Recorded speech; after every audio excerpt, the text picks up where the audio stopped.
Chapter 9. Eiji? Surely you know I'm absolutely smitten with you. Had Eiji misheard, or was he hallucinating? Maybe this was another dream? Any of those options made more sense than... My lord? It wasn't much of a response, and he knew he sounded as dazed as he felt, but perhaps the god would take pity and grant him a little clarity. I see. I suppose I haven't been as clear as I thought. Forgive me for alarming you, Eiji. It can be difficult to woo without being overpowering. Woo? What? Why on earth? Suppose the god did want him. That was all very well. Lots of the gods use their attendants in that way. But why would he bother wooing him? All he had to do was order Eiji to his bed. Why talk about wooing or being smitten? Well, I'll be a little clearer, Lord Felix said. I think you're wonderful. That was even more confusing. What did it matter if he was wonderful? Did his master feel like betting him or not? Are you all right? Lord Felix asked. Yes, my lord. The reply was automatic. Am I frightening you? No, my lord. Eiji, I'd like the truth.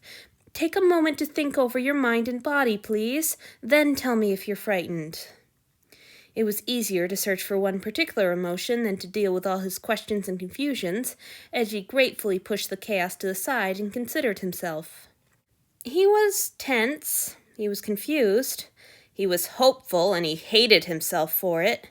But fear? Yes, always. Always a great sucking abyss of fear. I am frightened, my lord, he whispered, unable to lie when those big dark eyes rested so thoughtfully on him. But no more than usual. Lord Felix's mouth turned down. Now Eiji was more frightened than usual. I see, the god said, low and soft, before Eiji could launch into his litany of apologies. I'd like to put you at ease. Is there anything I can do that will help with that? There was one thing, very pressing, and though he hardly dared to ask, Lord Felix had said he wanted the truth. May I kneel, my lord? Eiji begged. Lord Felix didn't look happy to hear the request, but he nodded. Eiji slipped gratefully to his knees. Thank you, my lord, he breathed. It was easier to think without half his brain screaming at him that he was being disrespectful. Unfortunately, thinking didn't do much to clear away his bewilderment.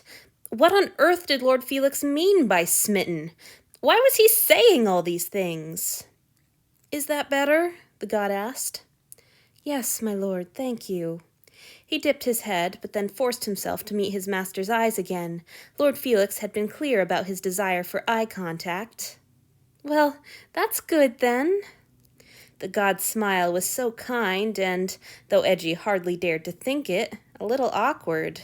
The softness of the smile, a quick consultation of the list, Lord Felix wants me to think he's nice, and a great burst of courage allowed Eiji to pull in a breath and speak.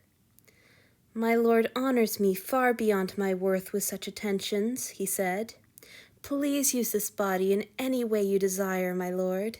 It would be my pleasure to service you. Lord Felix blinked, frowned. Eiji cursed himself. That isn't what I meant, dear, the god said. You've only been with me a few days. I don't expect you to jump into bed with a stranger. That's not what I want from you. Eiji's heart plummeted and tears stung his eyes. How had he misunderstood this badly? What did all of this mean, if not that his master wanted to bed him? Why didn't he understand? Why was it all happening again? It wasn't courage, but a wave of despair that had him speaking out of turn again. Please, my lord, I beg you to tell me what you want from me, he said in a miserable rush. Forgive your stupid servant. I'm sorry I don't know your will, but I promise I will do whatever it is you wish of me, and joyfully, if you'll only do me the favor of telling me what that is. He dropped down into his full bow just as the first tear leaked out. It dribbled, hot and accusing, onto the carpet under his face. The list of things he knew about himself was much, much longer than 23 entries. 20 years of training couldn't make me into a proper attendant. I can't figure anything out without help. I am useless. I am stupid. I am boring. I am bad. I am not worth speaking to. I am not worth looking at. I am not worth anything. May I please touch you? The soft request came from so close that Lord Felix must have slipped from his chair and knelt in front of Eiji. How could he have been so oblivious to his master's movements? He could revile himself when he was alone. Right now, he needed to stay focused. Yes, my lord, he whispered. Huge, cold hands settled on his shoulders and pulled him gently up to his knees.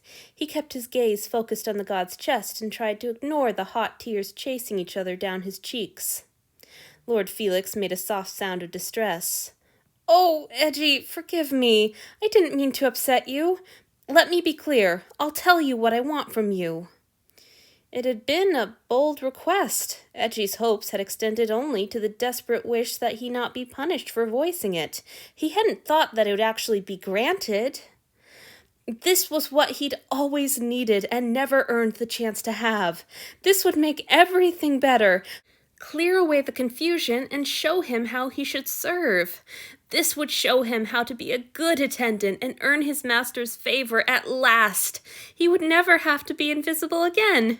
He could finally be good. The sudden stab of hope made Eiji reckless, and he lifted his eyes to Lord Felix's face. His master only smiled at his boldness and continued speaking. What I want is to continue spending time together so that we can explore what kind of relationship we want to have. I've lived blissfully with men who were my lovers, men who wanted to be romantic without betting me, men who wanted the opposite, and men who just wanted to be friends. All of them were wonderful. Nothing you decide will carry the risk of losing your place here.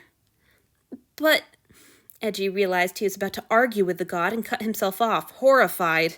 No amount of confusion could excuse behavior like that. Please, my lord, what is it that you want from me? Anything. He would give anything, do anything. It was what he was for. If he only knew what was required, he would do anything to please this kindly master. Another tear slipped from his eye. Lord Felix lifted one great hand from Eji's shoulder and wiped the tear from his cheek. His master smiled at him so tenderly that Eji's full heart skipped for reasons other than fear. I want your happiness, dear. This was too much. It was like the daydream of a callow, untested boy swooning to himself in his temple cot, imagining himself a character in a romance, clasped in his master's arms like a treasure or a husband. A boy who had no idea of what it was to be an offering. A stupid boy. Eiji had been such a stupid boy.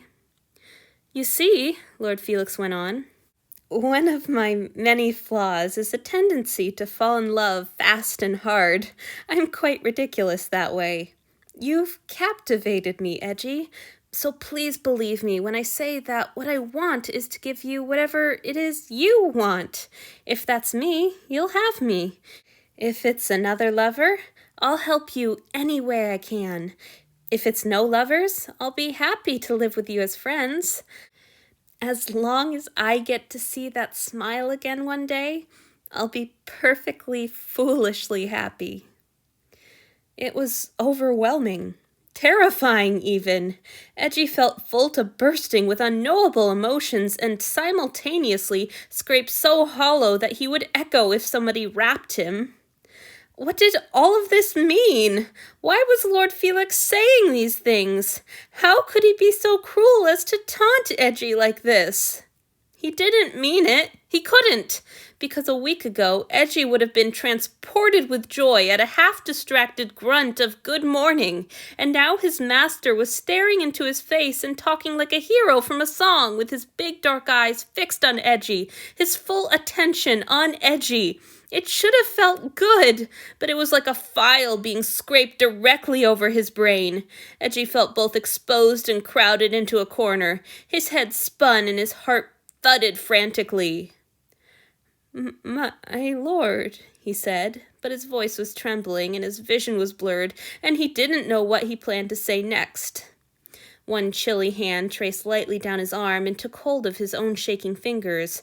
Eiji let his hand be lifted. Then Lord Felix dropped his head to press a kiss to Eji's knuckles.